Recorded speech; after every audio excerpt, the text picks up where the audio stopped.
बारिश के बाद सड़कों पर जल जमाव की स्थिति बन गई है।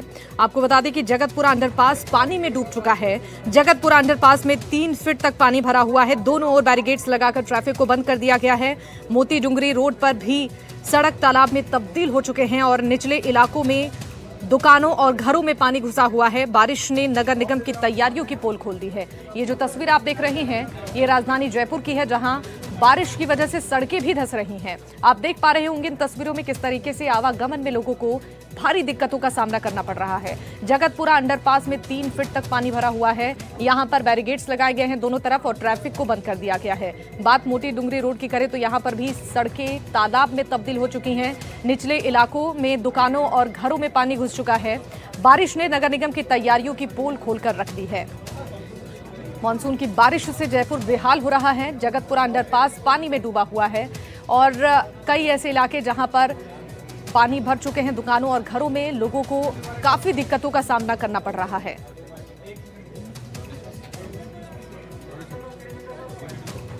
निचले इलाकों में पानी भर चुका है। बारिश ने नगर निगम की तैयारियों की पोल खोल दी है। तमाम बड़े दावे नगर निगम की तरफ से मानसून को लेकर किया जा रहा था, लेकिन तैयारियां धरातल पर नजर नहीं आ रही हैं। हल्की बारिश हुई और बारिश की वजह से सड़कें तालाब बन गई। ये 3 तस्वीर आप देख रही हैं, सड़क तालाब में तब्दील हो गई है। भारी बारिश की वजह से चारों ओर पानी ही पानी नजर आ रहा है, जिससे लोगों की परेशानियां बढ़ रही हैं। बारिश से जमीन में गाड़ियां धंस चुकी हैं, गाड़ियों को काफी नुकसान हुआ है। और ये जो 3 तस्वीर आप देख रहे हैं, ये जयपुर की हैं। पहली तस्वीर आप देखिए, सड़कों पर जिस तरीके से पानी भरा हुआ है उससे लोगों को आवागमन में काफी परेशानी हो रही है। दूसरी तस्वीर आप देखिए, सड़कें भी धंस रही हैं जिससे गाड़ियों को नुकसान हो रहा है। तीसरी तस्वीर, चारों ओर पानी ही पानी नजर आ रहा है, लोगों को बाहर निकलने में भी परेशानी हो रही है। इन 3 तस्वीरों के जरिए आप देखिए, जयपुर बेहाल नजर आ रहा है। इस बारिश के बाद से व्यवस्थाओं की पोल खुलती हुई नजर आ रही है। जगतपुरा अंडरपास की बात करें तो यहाँ पर 3 फीट तक पानी भरा हुआ है। मोती डुंगरी रोड पर सड़क तालाब में तब्दील हो चुका है और निचले इलाकों में दुकानों और घरों में पानी घुस चुका है, जिससे कि लोगों की परेशानियां बढ़ती जा रही हैं। मानसून की तैयारियों को लेकर नगर निगम की तरफ से तमाम बड़े दावे किए जाते हैं, लेकिन जमीनी स्तर पर जो तस्वीरें हैं वो साफ बयां कर रही हैं कि तैयारियां बिल्कुल नहीं हैं और इस बार बारिश की वजह से लोगों की परेशानियां आगे और ज्यादा बढ़ सकती हैं। अगर व्यवस्थाओं को दुरुस्त नहीं किया जाता है तो बारिश की वजह से लोगों का घरों से बाहर निकलना मुश्किल हो जाएगा, क्योंकि सड़कों पर तालाब सा मंजर है, चारों ओर पानी ही पानी है और इससे लोगों की परेशानी बढ़ती हुई नजर आ रही है।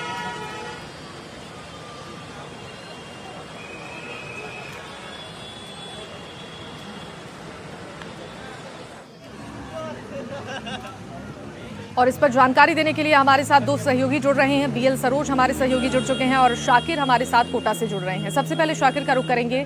शाकिर, कोटा में नगर निगम की तरफ से मानसून को लेकर कैसी तैयारियां हैं, किस तरीके की तस्वीरें देखने को मिल रही हैं?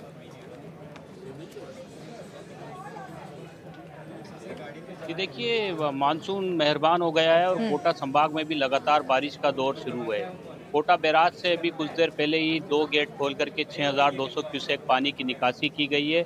जो चंबल का कैचमेंट का इलाका है, जवाहर सागर वाला इलाका है, वहाँ पर अच्छी बारिश हुई है, तो कोटा बैराज पर पानी की आवक हुई थी, तो उसके बाद में जो है पानी की निकासी की जा रही है। इसके अलावा हम बात करें तो जल भराव होने वाले जो क्षेत्र है उसके लिए कोटा नगर निगम के जो बचाव दल है उनकी टीमें तैनात हैं। 24x7 जो है गोताखोरों की ड्यूटी लगा दी गई है। हालांकि अभी तक जल भराव की सूचनाएं जो है वो नहीं आई है, क्योंकि बारिश का दौर अभी शुरू ही हुआ है। तो नगर निगम की ओर से जो तमाम चीज़ें हैं, जो संसाधन है, उनको दुरुस्त कर लिया गया है। कोटा के कई इलाके हैं जहाँ पर जल भराव होता है, रेस्क्यू करना पड़ता है, लोगों को सुरक्षित स्थानों पर पहुँचाना पड़ता है जब अधिक बारिश होती है। इसके अलावा कोटा बैराज से जब ज़्यादा पानी की निकासी की जाएगी, करीब 3 लाख क्यूसेक से ज़्यादा जब पानी की निकासी होगी, तो जो चंबल नदी के किनारे की बस्तियाँ हैं उनमें जल भराव का अंदेशा रहता है। तो ऐसे में जो है उस इलाके में भी जो है जिला प्रशासन ने पूरी तमाम इंतजाम कर लिए हैं। अगर अधिक मात्रा में पानी की निकासी कोटा बैराज से की जाती है तो जो आश्रय स्थल हैं उनको भी चिन्हित कर लिया गया है, वहाँ पर लोगों को शिफ्ट किया जाएगा। हालांकि अभी शुरुआती दौर है मानसून की और आज पहली बार मानसून के दौर में 2 गेट खोल करके 6200 क्यूसेक पानी की निकासी जो है बड़ी मात्रा में यूँ कहें कहीं निकाली की गई है। लेकिन जिस तरह से मानसून मेहरबान रहेगा, मौसम विभाग ने जिस तरह का ठीक है शाकिर, लौटूंगी आपके पास, बने रहिएगा हमारे साथ। इस बीच एक बड़ी खबर अपने दर्शकों को बता दें, कोटा से एक बड़ी जानकारी इस वक्त सामने आ रही है। कोटा बैराज से पानी की निकासी शुरू हो गई है। कोटा से इस वक्त की बड़ी खबर, बैराज के 2 गेट खोलकर 6200 क्यूसेक पानी छोड़ दिया गया है। चंबल के कैचमेंट इलाके में पानी की आवक हो रही है। कोटा में बारिश का दौर लगातार जारी है। आपको बता दें कि कोटा बैराज से पानी की निकासी शुरू हो गई है। तस्वीरें आप देख रही हैं, बैराज के 2 गेट खोलकर 6200 क्यूसेक पानी छोड़ा गया है। चंबल के कैचमेंट इलाके में पानी की आवक हो रही है।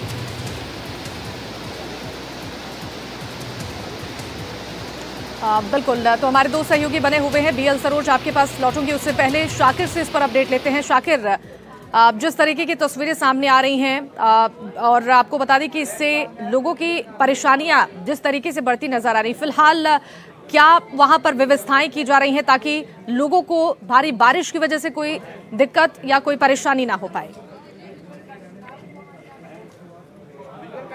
देखिए, बिल्कुल आज ये पहला मौका है कि 2 गेट खोले गए हैं मानसून सीजन में शुरुआती दौर में ही, और 6200 क्यूसेक पानी की निकासी की जा रही है। इस पानी से जो है नदी के किनारे वाली बस्तियां हैं उनमें कोई फिलहाल क्योंकि नुकसान नहीं होगा, जल भराव नहीं होगा। लेकिन जैसे जैसे अगर जवाहर सागर डैम से ज्यादा पानी की निकासी होती है तो फिर कोटा बैराज से भी जो है पानी की निकासी की जाएगी। तो निचले जो इलाका है वहाँ पर अलर्ट जारी कर दिया गया है। आने वाले दिनों में भारी मात्रा में भी पानी की निकासी की जा सकती है, क्योंकि कोटा चंबल नदी पर जो बने हुए डैम है, जवाहर सागर, राणा प्रताप सागर और कोटा बैराज, ये तीनों डैम पूरी तरह से लबालब भरे हैं। ऐसे में जब बारिश का पानी कैचमेंट इलाकों से आएगा तो यहाँ से पानी की निकासी किया जाना पूरी तरह से संभव है और बड़ी मात्रा में भी पानी की निकासी की जा सकती है। तो जिला प्रशासन जो है कई दिनों से तमाम चीज़ों की तैयारियां कर रहा है। जो रेस्क्यू टीमें हैं उनको अलर्ट कर दिया गया है, बचाव दल हैं वो अलर्ट हैं। 24/7 गोताखोरों की ड्यूटीज लगा दी गई है। आश्रय स्थलों को चिन्हित कर लिया गया है। अगर ऐसे हालात बनते हैं तो लोगों को जान माल का नुकसान न हो, इसको लेकर के पूरी तरह से यहाँ पर टीमें तैनात कर दी गई है। ठीक है, एक बार बेल सरोज के पास चलते हैं और सीकर में बारिश के बाद कैसी तस्वीरें हैं जरा जानते हैं। क्या कुछ व्यवस्था नगर निगम की तरफ से की गई है?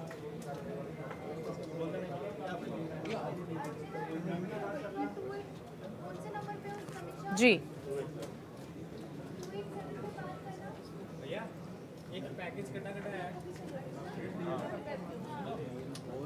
जी सरोज जुड़ेंगे हमारे सहयोगी से। उससे पहले जो तस्वीर आप देख रही हैं उसमें साफ नजर आ रहा है कि व्यवस्थाओं की अब पोल खुलती हुई दिखाई दे रही है। लोगों की परेशानियां आगे और बढ़ सकती हैं अगर व्यवस्थाओं को दुरुस्त नहीं किया जाता। फिलहाल कोटा में जिस तरीके की तस्वीरें हैं, बैराज के 2 गेट खोल दिए गए हैं। कोटा से ये बड़ी खबर है। चंबल के कैचमेंट इलाके में पानी की आवक हो रही है। सहयोगी शाकिर बने हुए हैं। शाकिर, देखिए हर साल जिस तरीके से तैयारियों को लेकर दावे किए जाते हैं नगर निगम की तरफ से, और इस बार भी वही दावे थे, लेकिन देखिए तस्वीरें जो जमीनी स्तर पर देखने को मिल रही हैं, साफ नजर आ रहा है कि व्यवस्थाएं दुरुस्त नहीं हैं। आगे अगर बारिश और ज्यादा होती है तो लोगों की किस तरीके से परेशानियां और ज्यादा बढ़ सकती हैं? देखिए, बिल्कुल कोटा नगर निगम की ओर से इस बार भी जो है जो तमाम जो बड़े नाले हैं उनकी सफाई जो है पिछले 1 महीने से की जा रही है, और दावा भी किया जा रहा है कि जो तमाम बड़े नाले हैं उनकी सफाई कर दी गई है। लेकिन जिस तरह से बारिश का दौर शुरू हो रहा है, जाहिर तौर पर कई सारे इलाके हैं वहाँ पर जल भराव का जो अंदेशा रहता है वो इस बार भी देखने को मिल रहा है। तो अभी 2 दिन पहले ही जब बारिश हुई थी तो कोटा का श्रीपुरा जो क्षेत्र है वहाँ पर जल भराव हो गया था। इसके अलावा बोरखेड़ा क्षेत्र की जो नई कॉलोनी है, जो उन कॉलोनीज में भी जो है हमेशा जो है जल भराव का अंदेशा रहता है। तो लोग जो है इसी तरह के उम्मीद कर रहे हैं कि इस बार जब बारिश हो तो वहाँ जल भराव नहीं हो, लेकिन जो जिस तरह से हमेशा की तरह जहाँ पर जो जल भराव होता आया है तो इस बार भी जो है वहाँ पर जल भराव के हालात होंगे अगर अधिक बारिश होती है तो। ठीक है शाकिर, लौटूंगे आपके पास, बने रहेगा हमारे साथ, अपडेट्स लेते रहेंगे आपसे। एक बार फिर से चलते हैं हमारे सहयोगी बीएल सरोज के पास और सीकर की तस्वीरें देखते हैं कि बारिश के बाद कैसे हालात हैं।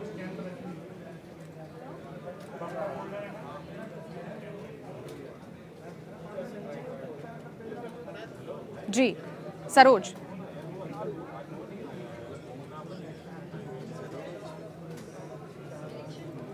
बिल्कुल। की रिगत में लगातार बारिश बनी है। पूरे सीकर जिले में मानसून पूरी तरह मेहरबान है। आप मेरे आगे स्क्रीन पर देख सकते हैं कितने पानी भरा हुआ है। वाहनों का लंबा जाम लगा हुआ है, 1.5 से 2 किलोमीटर तक जाम लगा हुआ है। पूरे नेशनल हाईवे पे कहीं भी पानी निकासी की कोई व्यवस्था नहीं है। नगर पालिका प्रशासन पूरी तरह लाचार और बेबस नजर आता है। ये तो मानसून की पहली बारिश के हालात है। मैं अपने कैमरामैन से कहूँ सहयोग से वो दिखाए आगे किस तरह से पानी लगातार यहाँ भरा हुआ है। आप देख सकते हैं हालात, ये मानसून की पहली बारिश के हालात है। आगे पूरे कस्बे तक ये पूरा जाम लगा हुआ है। नेशनल हाईवे पूरी तरह जाम पड़ा है और कुल मिलाकर के अभी पूरी काली घटाएं छाई हुई है। बारिश का मौसम लगातार बना हुआ है और कुछ लोगों से हम यहाँ बात करेंगे कि उन लोगों का क्या मानना है कि वो लोग किस तरह परेशान हो रहे हैं। इस पूरी कॉलोनी में 2 भागों में कस्बा पड़ जाता है। कितने परेशानी का सामना करना पड़ रहा है आप लोगों को? अभी राष्ट्रीय राजमार्ग है, यहाँ पर पर्याप्त साधन करते हैं। आने का हो सकती है क्योंकि बरसात के सीजन में पानी पड़ता है जी। तो ये तो हम भी जानते हैं कि हम किस तरह से जीवन यापन करते हैं। आपका वार्ड है, आप हमेशा 2-2, 4-4 समस्या जो होते हैं, ये कोई समाधान आज तक क्यों नहीं हो पाया? आज तक हमने समाधान के लिए प्रयास किया, कॉन्ट्रैक्ट भी करवाया, कॉन्ट्रैक्ट भी कर दिया गया। बार बार अवगत कराने पे भी प्रशासन मौन है और ध्यान जनता के बस है। ये 2 भागों में बढ़ गया रिगत है और चलता रहता है। ये जब भी मानसून आता है होती है तभी ये बाईपास मिल रहा है कि तो आप लोगों से सुन सकते हैं। अभी तो मानसून की शुरुआत है, पहली मानसून की बारिश है और ऐसे में कस्बे के हालात में फिर अपने कैमरामैन से सहयोगी से कहूँ तो वो दिखाए किस तरह से हालात पानी आप देख सकते हैं। ये सीकर जिले का सबसे बड़ा औद्योगिक इकाई है RSW में, जहाँ 1500 से ज्यादा लोग काम करते हैं। उन लोगों के अंदर जाने तक का रास्ता नहीं है। पूरा हाईवे जाम पड़ा है। पूरा हाईवे जो पानी से लबालब रहा है। लगभग 2 से 3 फीट तक का पानी है। आप देख सकते हैं वाहन जरूर जा रहे हैं लेकिन इसमें 2 पहिया वाहन चालक है, पैदल चलने वाले हैं, उन लोगों का निकलना मुश्किल हो गया है। जी बिल्कुल, तो जो तस्वीरें हैं उसमें साफ नजर आ रहा है कि लोगों की परेशानियां इस बारिश ने बढ़ा दी हैं और निगम के दावों की पोल भी खुलती हुई नजर आ रही है। आप दोनों सहयोगियों का बहुत बहुत शुक्रिया तमाम जानकारी साझा करने के लिए।